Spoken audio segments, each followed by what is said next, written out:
So welcome everybody. We have a smaller crowd today, but it's so beautiful outside. So thank you for taking a little bit of time to come out for this wonderful concert in the country. We want to thank the Homerville United Methodist Church, and Mike Todd is with them in the back. Thank you for letting us use your beautiful church for this concert today. We have one more concert in the country in November. It will be Mickey Sato, who will be doing a Japanese music, so it'll be world music. I have my little cheat sheet here. Sunday, November 13th, we'll be back here. So that will be the last concert in Homerville for the season. We have wonderful things coming up. We're so excited. Every year, for those of you who are new, we do something called World Tour of Music twice a year, where we bring in world music into the schools and libraries, and we have, and it culminates then in a concert for the community. So the last week in October, we have a tango trio coming, and we will be doing outreach programs at Garfield Elementary in Medina. We'll be working with the incarcerated kids at the Medina County Juvenile Detention Center. We'll also be doing programs with Kent State Stark music students in Stark County. And then we'll also be doing outreach programs at the Memory Care Unit at the Medina County Masonic Home.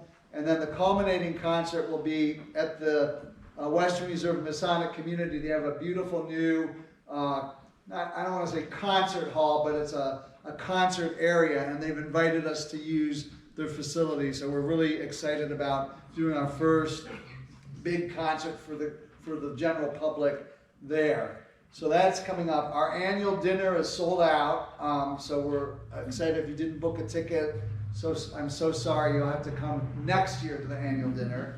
And then what else do we have coming up? We've just got a few more wonderful concerts at the Wadsworth Library, and then our bus trips are filling up. We've got still seats available for Hadestown to Playhouse Square on February 19th. And we're in the midst of planning some wonderful cultural bus trip outings for next year, to be announced later. Some really exciting places that we're going to go. So for those of you who don't know me, again, I didn't introduce myself. I'm Thomas Siegel. I'm the founder of Ormaco, Ohio Regional Music Arts and Cultural Outreach. We're now wrapping up year 12, going into year 13 of making music, arts, and cultural programs accessible to everybody, but focusing on underserved, disadvantaged, and rural populations. So it's been an amazing 12 years of just making these programs available, and we hope to have many, many, many more years ahead of us. Today we have Jeff Slater, who's doing a program of Jazz, Bass, and Beyond, or have you just changed the title It's of that? going to be more jazz bass and a little less beyond today due to circumstances. And Jeff will explain the circumstances, but Jeff and some of his other musical cohorts have been involved in Ormaco for several years in terms of doing outreach programs, and it's just a pleasure to work with Jeff. As many of you know, the smaller concerts that we do, well, everything we do has an educational component. So again, Jeff will be talking a little bit of narrative, some playing, and at the end we'll finish with a Q&A. So sit back, relax, enjoy, and here's Jeff. Thanks, Jeff.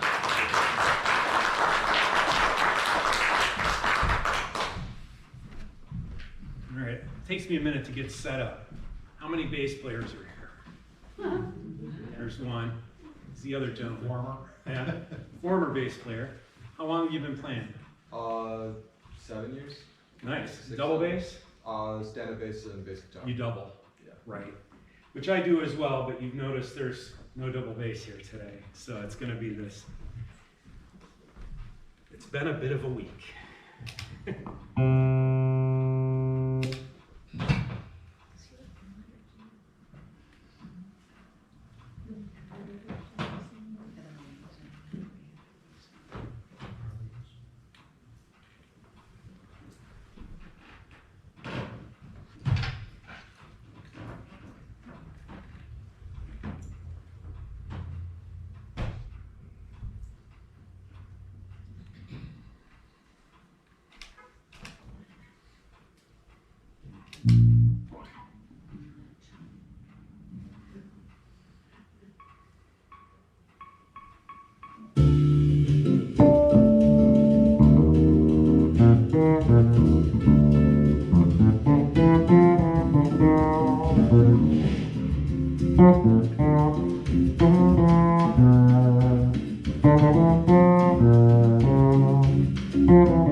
that probably. I don't know what just happened.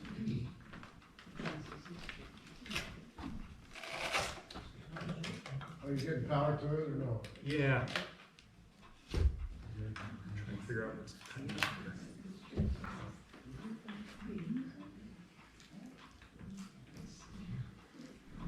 First time for everything. There we go. Hey Jack, maybe turn up your accompaniment just a smidge, or you come down a smidge. Okay, the bass is a bit hot. Yeah. Okay, thanks. So we're gonna restart that. Maybe I know the name of this tune? No more blues. No More Blues is the English version. Yeah, it's called Chega de Saudade in Brazilian. It's widely considered to be the very first bossa nova song ever.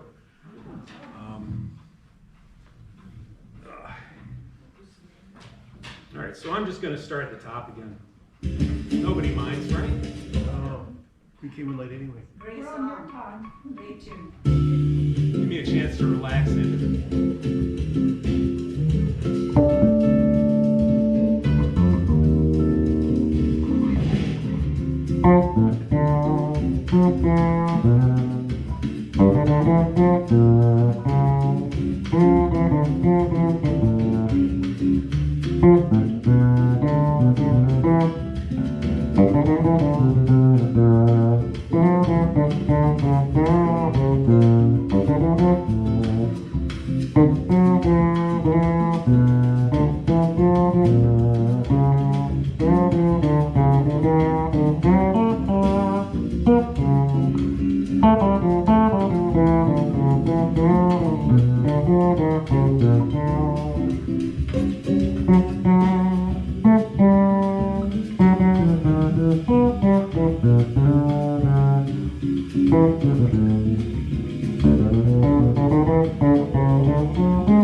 So do I need the microphone, or can you all hear me?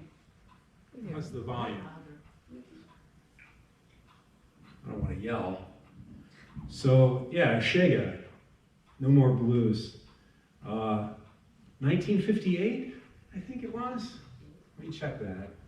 I wrote a few things down. Yeah, 58. So that's Joe Beam, Antonio Carlos Joe Beam. And widely considered to be the first one that was kind of what became bossa nova after that. So doing it with tracks kind of does it an injustice, but not being able to bring a whole band, you know. We have a couple of bass players here. Are there any other musicians? Anybody else that plays piano? There's one lady in the black and the blue. What do you play, ma'am? Yeah. Piano and here? Yeah. Piano as well? Guitar. Oh, and guitar as well. Fretless guitar. No. Sometimes I fiddle with a slide, but that's about All right, that's a good one. I wish I could do that. So has anybody seen a bass like this before? Yes. So not just electric bass, but fretless bass. And then this one has more strings than it's supposed to have. It was a factory reject, but I took it under my wing. So yeah, it just gives you a little bit more range at the top end. It's essentially the same instrument as an upright bass. The inside four strings are the same as an upright bass in pitch. So E, A, D, and G. And then this instrument adds a low B, which is pretty low, really, and a high C string.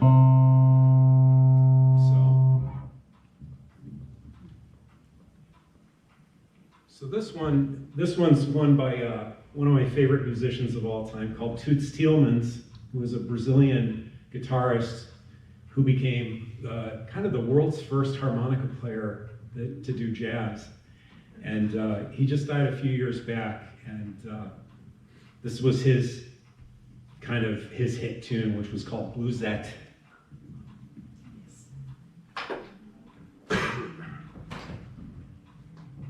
Was the volume better on that? You could still come down just The one bass click. can come down a bit? Just one click, It's hard to tell from up here. yeah. Better.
I'm dying to know. I'm dying to know what this young bass player plays on. What kind of stuff are you working on? For my school, I'm in the jazz band. I'm also in orchestra, so. Like stage band type stuff? So Yeah, a little bit of everything. yeah. Do they let you play electric as well as double bass, or is it one versus the other? So when I'm playing at school, I'm playing my double bass. Right. My electric bass, I'm more self-taught, so Right. that's more. I've never performed with electric bass. Oh, really? Yeah. Oh, it's usually kind of the opposite, or at least it was for me, I suppose. Yeah. You know, this was my primary instrument. This instrument, I ordered this instrument in 1990. So this instrument's now an antique, as I am. And it's been with me the whole time. So I've been playing this for a very long time, and really haven't been playing double bass for that long. But I play around, Northeast Ohio regularly on both instruments.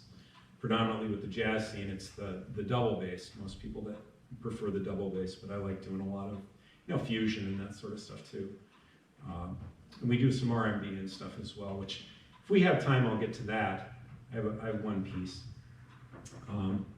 So anyway, yeah, that was Bluesette. So I'm gonna do a piece, a friend of mine and I did this at the Bob Stop not so long ago. And it's a kind of an interesting piece by Billy Strayhorn, who wrote for Ellington. And it's a very moody sort of piece that I think you'll enjoy.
If you'd asked me if I was going to attempt that last chord, I would have said no way. It's so hard to keep in tune those ninth chords. It's just an odd shape. So yeah, that's I love that tune. It's just such a moody, different thing.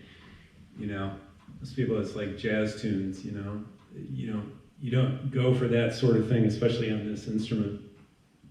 So yeah, I mean, you don't see this instrument in this context that much, but it's one of the things that I was really excited about bringing to this because I think this instrument can be really expressive, as the upright bass can. They're different, but pull on some of the same concepts. And a lot of people, I think they see these instruments often in a rock or R&B context, and they're serving a very specific role. But I think there's a lot of room for expression with the instrument, and that's kind of what I'm trying to get into here a little bit more. So I hope you're enjoying that. What's the name of that string horn you just played? Oh, sorry. Yeah, it's called A Flower is a Lovesome Thing. And it was, what was the story behind that? It was, he had written another tune that was essentially the same tune, but they'd written it for NBC, and they needed it for some show that Ellington wanted to do. So he essentially wrote another tune based on the same concept. And so there's another tune that's like this that, I've forgotten the name of it now, the other one that it's based on. But there are essentially two tunes that are the same with different melodies. So that's where that came from. I think it was originally written for a TV show, but I'm not sure. I should check. I have notes.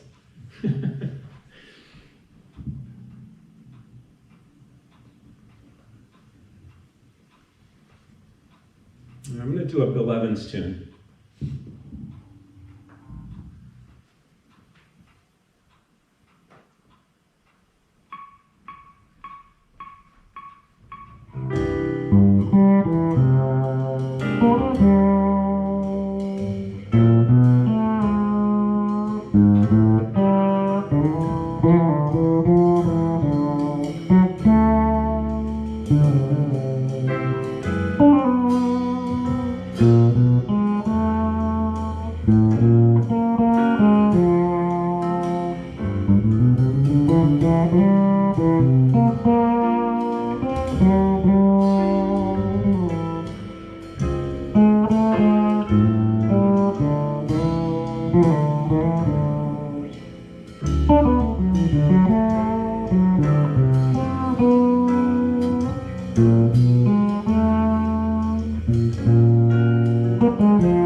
That one's got a bit of an odd ending. That ending always feels a bit unresolved for some reason. We like to say, nobody can ever remember exactly what the chords are at the ending, so we always go fake, fake, fake, fake, B, which is the last note. So that's the way I remember it. Can't remember the exact notes. So yeah, that was written by Bill Evans. That was written when he was still in college. So it's one of his very first. That sandwiched with Time Remembered are kind of, it's called Very Early, that song. So it's one of his very earliest compositions. I'm lucky enough to work with a gentleman from Medina called David Thompson, who's a Bill Evans expert. And so we've been able to kind of really, I've been very lucky to be able to explore in great detail some of the Bill Evans material, which is some of the most challenging jazz music really out there, to my mind. So, do we have any questions so far? Where are we at here? I know we're supposed to do the Q&A at the end, but I know you've got some. I can tell just by looking. So you used to play bass yourself, yeah? Yeah, it was, I don't know, 56, 57 years ago. I was a teenager, and Right. One of my friends, his parents, he was the bass player in the band. He didn't get good grades in school, so his parents said you can't play bass anymore, so Right. he took me in. So that was just one band, but after that, I haven't played guitar, bass since then. And we have the other guitarist here. Have you tried bass at all? Have you played electric bass or upright bass at all? I have one in the house that I think around with every now and then.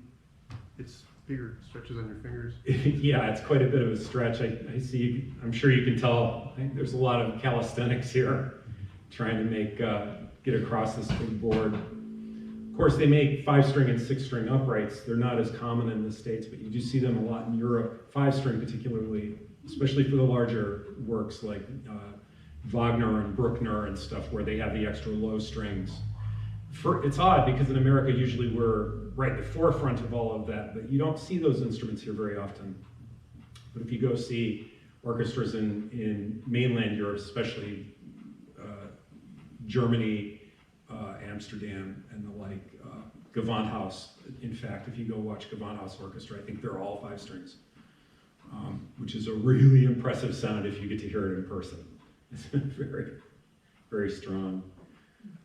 Talking about upright bass, it seems to me that they tend to go out of tune easily. Is that true? No, not really any more than any other instrument. I mean, it's obviously subject to kind of the heat and humidity where you live. If you live in a stable environment, say like the desert Southwest, the instruments will acclimatize and kind of stay stable. But part of the reason the instruments don't get like double bass in Brazil, let's take Brazil as a good example, because the humidity is so intense, the instruments are much harder to maintain. So you tend not to see them quite as much, just because it's more of a cost to maintain them. And actually, to bring up kind of the most famous electric bass player is probably Jaco Pastorius.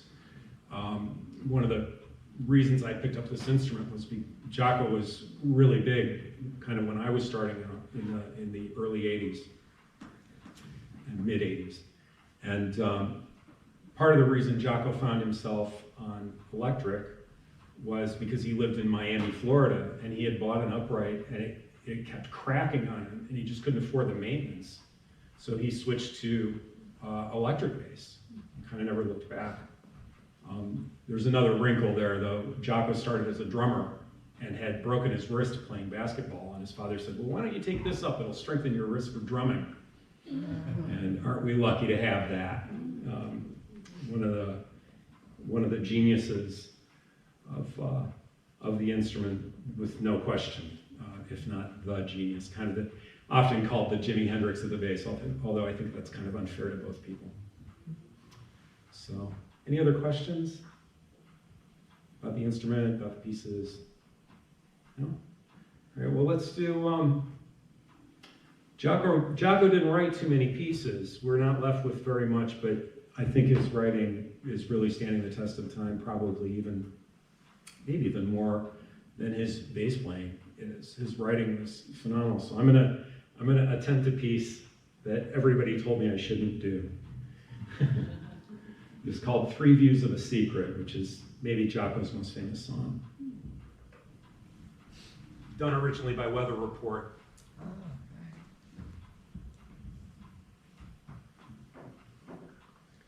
Wish me luck.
Well done.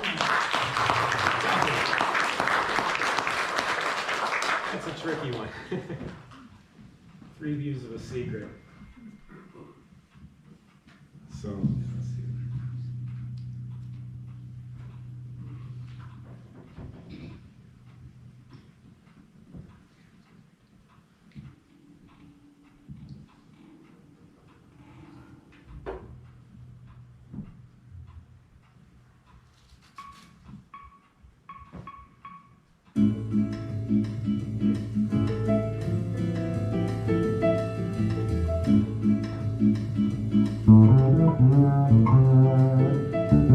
So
hard to keep those in. It's my new slide guitar show. Sorry, slide guitar stuff. Excuse me.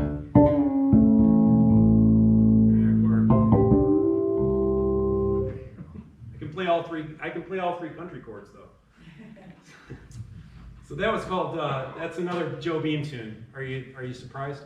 That's called Triste or Triste, really in Portuguese. Triste is like sadness. Like you go home, you're a bit sad. Triste, I'm triste, so triste. So another Joe Beam tune. So we got about 10 minutes left. Should I play some more, or do you guys want to talk? What would you like to? Play more. Who wants to come up and play? Play more. I do have a question. So, when I was, more than half a century ago, playing in a teenage rock band, my home state of Connecticut, #1 band was the Wild Wings. They had a blind bass player who played fretless bass. Oh, really? The first one, and you never saw that in rock bands back then, really. No. And I've toyed with the idea of, trying it. So I just bought a bass guitar a couple weeks ago to get more than half a century later to try to get back into it. So the story of the fretless itself is Phil Lyman. I think it was Phil Lyman is the kind of the first person that ever like kind of pulled the frets out of a bass. Right. So the Rolling Stones, and there's a couple of very early recordings in the electric bass is like 1956, I think. Leo Fender. I'm not quite sure on the dates of some of this, so you'll forgive me if I'm a little off. And of course, they were invented with Fender's idea was, we'll make something that double bass players can switch over to, and of course they hated it. Guitarists were really the ones that drove it. So it was guitarists that ended up picking it up. And of course they cracked and broke. These have what's called a truss rod in them. There's a metal pole that runs right down the middle of this. And that's adjustable. Mine's adjustable from here. Sometimes they're adjustable from here. And the pole's bent. So what you're doing is you're either increasing how close the strings are to the board by twisting that rod. So that's the first thing that they figured out was we need to do something because the necks kept snapping from the tension of the strings pulling.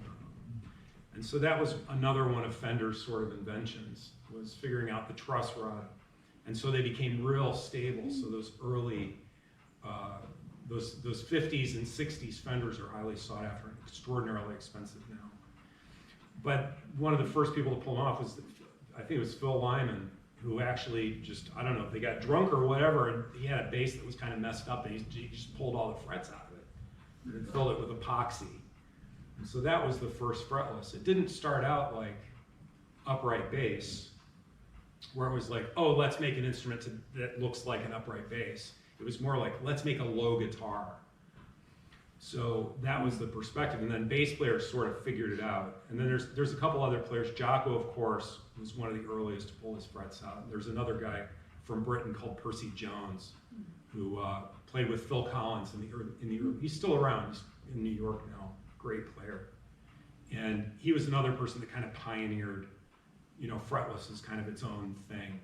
And then it kind of got picked up. I think Jocko was the one that really was the huge. Everybody wanted a fretless after Jocko. What's the difference, sorry, for you as a bass player between playing a fretless or playing a fretted bass? Well, it's funny because most people assume that this is harder in a lot of ways, but for me that's not true at all. I really can't play fretted because I just don't do it that much. You don't do it at all? No, and you have to be a lot more accurate in where you put your fingers on a fretted, because if you put your finger in the wrong place, it clicks. It makes kind of a bad noise. So that your finger has to be right kind of behind the fret. Whereas fretless, you can just, you just adjust. So you can kind of put your finger down anywhere and just move it as you need to if you've got reasonably good ears. Yeah, but you have to have a good ear. But you have to have a reasonably good ear. Yeah. So I'm lucky enough to have taught solfege at the college level and stuff, so I think some of that backs me up. That said, it's tough. It's tough to keep in tune I like to think of it more like a cello. I try to approach it like that a little bit, although of course I am, pizzicato rather than with a bow. So, but as far as like the, vibrato, I'm trying to get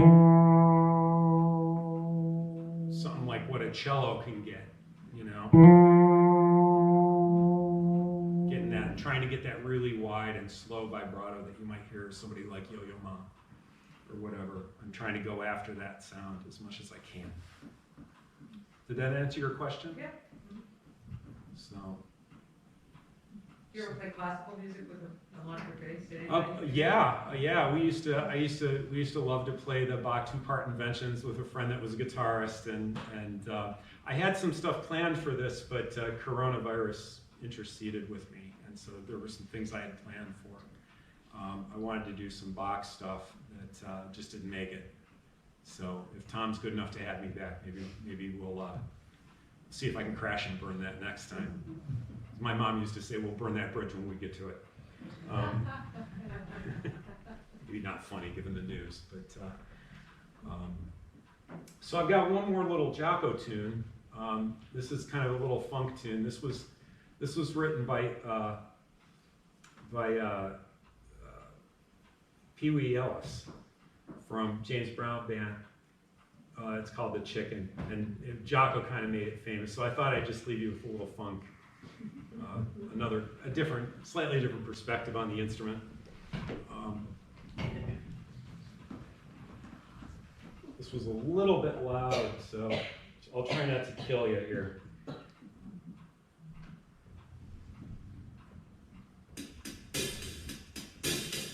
See how loud it is.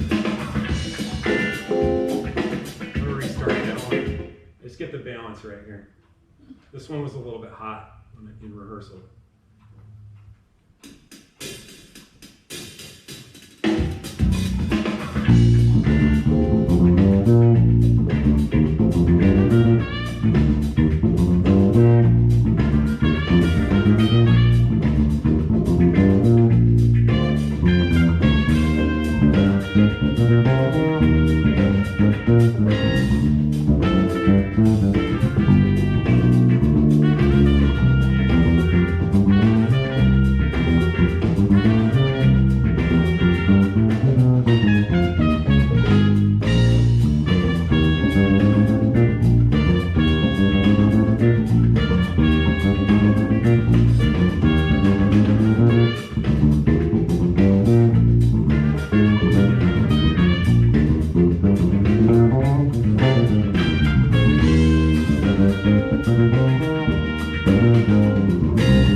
Something a little funky to end with. So thank you so much for having me. Thank you so much to Ormaco for presenting this program and giving us, lowly bass players and other instrumentalists who aren't often seen at a venue and a chance to kind of show you what we do.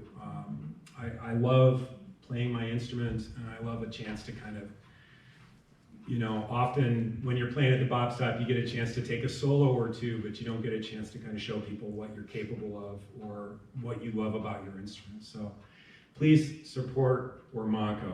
Ormaco is an amazing organization. Tom's doing amazing work.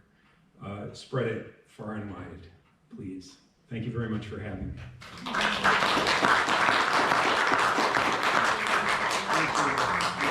Thank you so much for coming. We do have tickets for the Tango concert if anybody wants a ticket today or you can get them at Bueller's River Styx, Bueller's Forest Meadows, or the Wadsworth Bueller's. The tickets are $15 in advance for $20 at the door. And we also then have Ormaco for without